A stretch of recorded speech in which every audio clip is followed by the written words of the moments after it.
ప్రియులరా, మన ప్రభువైన యేసుక్రీస్తు నామములో మీకు శుభోదయం. ప్రతిదినం ప్రభుతో అనుదిన ఆత్మీయ ఆహారం.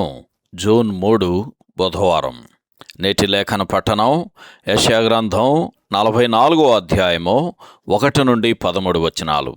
నేటి ధ్యాన లేఖనం యెషయా గ్రంథం 44వ అధ్యాయము 6వ వచనం. ఇశ్రాయేలీయుల రాజైన యెహోవా, వారి విమోచకుడైన సైన్యములకు అధిపతియగు యెహోవా ఇలాగు సెలవిచ్చుచున్నాడు: నేను మొదటివాడను, కడపటివాడను, నేను తప్ప ఏ దేవుడునూ లేడు. వ్యాఖ్యానాంశం: మొదటివాడు కడపటివాడైన దేవుడు. వ్యాఖ్యానాంశం: మొదటివాడు కడపటివాడైన దేవుడు. వ్యాఖ్యానం: ఈ అధ్యాయములు మనలను ఇశ్రాయేలు చరిత్ర యొక్క ఆరంభానికి తీసుకువెళుతున్నాయి. దేవుడైన యెహోవా ఈ ప్రజలను తన నిమిత్తము ఏర్పరచుకున్నాడు, ప్రత్యేకించుకున్నాడు అని యెషయా గ్రంథం 43వ అధ్యాయము 21వ వచనం, అలాగే 44వ అధ్యాయము 2వ వచనంలో చదువుతాం. వారు, ఆయన వారి దేవుడు అని యెషయా గ్రంథం 44వ అధ్యాయము 5వ వచనం చదివితే మనకు అర్థమవుతుంది.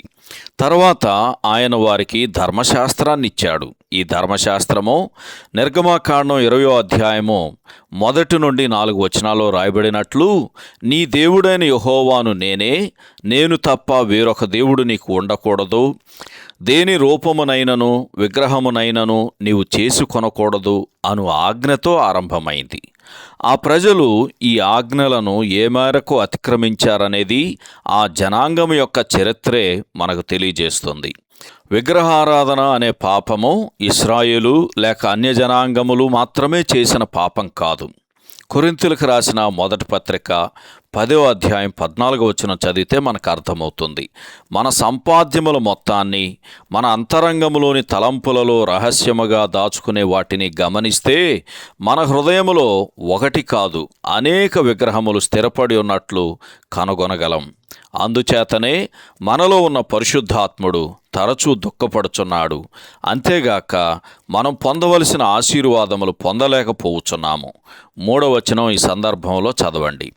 విగ్రహారాధన అనే ఈ అంశమునకు సంబంధించి మన లేఖన భాగము చివరన చెప్పబడిన 2 విషయముల మీద మన ధ్యానాన్ని కొనసాగించుదాం. విగ్రహము నర సౌందర్యమును అనుసరించి చేయబడుతుంది. ఈ సందర్భంలో యెషయా గ్రంథం 1వ అధ్యాయము 6వ వచనంలోని మాటలను పోల్చి చూస్తే వ్యత్యాసం మనకు అర్థమవుతుంది. మనుష్యుడు తనయందు తాను ఆనందిస్తాడు. సృష్టికర్తను ఆరాధించుటకు బదులు సృష్టమును సేవించుటయందు, పూజించుటయందు ఆనందిస్తున్నాడు అని రోమాపత్రిక 1వ అధ్యాయము 25వ వచనంలో రాయబడింది. రెండవదిగా, తన మందిరములో దాన్ని స్థాపింపవలనని విగ్రహమును రూపొందిస్తున్నాడు అని యెషయా గ్రంథం 44వ అధ్యాయము 13వ వచనంలో రాయబడింది. గనుక మనలో ప్రతి ఒక్కరము ఈ విగ్రహముల విషయములో ద్వితీయోపదేశకాండం 27వ అధ్యాయం 15వ వచనంలో చెప్పబడినట్లు మన హృదయములనే చాటు స్థలములను మరియు మన గృహములను కనిపెట్టి చూసుకోవలసి ఉన్నది. సహోదరుడు జాన్ కోక్లన్. శుభములతో వందనాలు. ఈ సందేశాలకు సంబంధించి కానీ, బైబిల్కు సంబంధించి కానీ మీకేమైనా ప్రశ్నలు ఉంటే ఈ క్రింది నంబరుకు వాట్సాప్ ద్వారా పంపించండి. మీ ఆత్మీయ క్షేమాభివృద్ధి కోసం అనుభవజ్ఞుల ద్వారా జవాబులు అందించబడతాయి.